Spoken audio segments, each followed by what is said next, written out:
इथे गेलेला आहे साप. आणि तिकडे दाखव, तिकडे घर जवळ आहेत.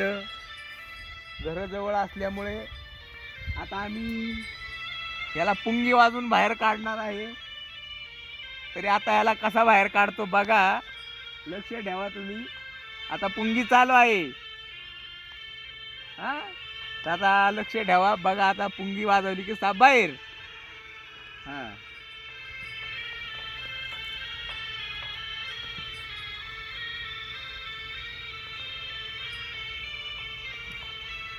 येतोय येतोय बाहेर येतोय. तोंड आलंय, तोंड दिसतंय.